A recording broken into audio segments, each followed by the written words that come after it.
இன்றைய வசனம் தியானத்தின் தலைப்பு நம் நடுவில் இருக்கும் தேவன். செப்பனியா 3ஆம் அதிகாரம் 17ஆம் வசனம். உன் தேவனாகிய கர்த்தர் உன் நடுவில் இருக்கிறார், அவர் வல்லமையுள்ளவர், அவர் ரட்சிப்பார்.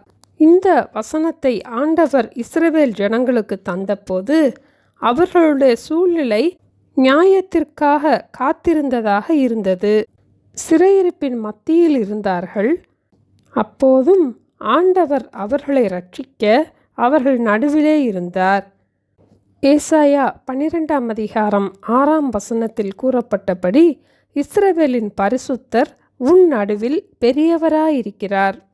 ஆண்டவரை நம் நடுவிலே பெரியவராக நாம் பார்க்கும்போது அவர் நம்முடைய வாழ்க்கையிலே பெரிய காரியங்களை செய்வார். ஆண்டவர் நம் நடுவில் இருக்கும்போது கிடைக்கும் ஆசீர்வாதங்கள் என்ன என்பதை இந்த 2 வசனத்தின் மூலமாக நாம் பார்ப்போம். லேவியராகமம் 26ஆம் அதிகாரம் 11-12 வசனங்கள்.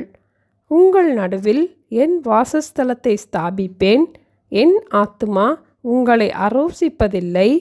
நான் உங்கள் நடுவிலே உலாவி உங்கள் தேவனாயிருப்பேன், நீங்கள் என் ஜனமாயிருப்பீர்கள். ஆண்டவர் நம் நடுவிலே உலாவி அவருடைய வாசஸ்தலத்தை நம் நடுவிலே ஸ்தாபிப்பார். அவருடைய ஆத்துமா நம்மை வெறுப்பதில்லை, நம்மை புறக்கணிப்பதில்லை.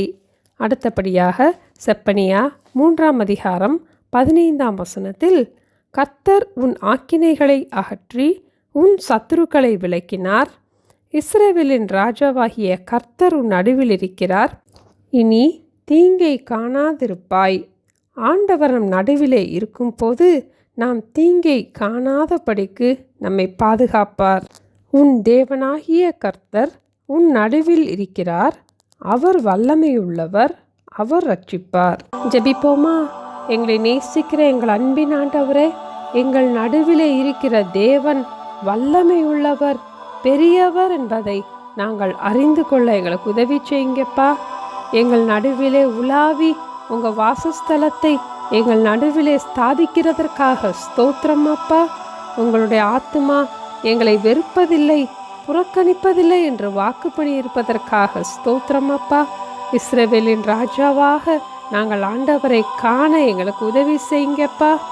இஸ்ரவேலின் ராஜாவாகிய கர்த்தரும் நடுவில் இருக்கிறார், இனி தீங்கை காணாதிருப்பா என்ற வசனத்தின்படி தீங்கை காணாதபடி எங்களை ஆசீர்வதிக்க வேண்டுமாய் இயேசுவின் நாமத்தில் ஜெபிக்கிறோம் பிதாவே, ஆமேன்.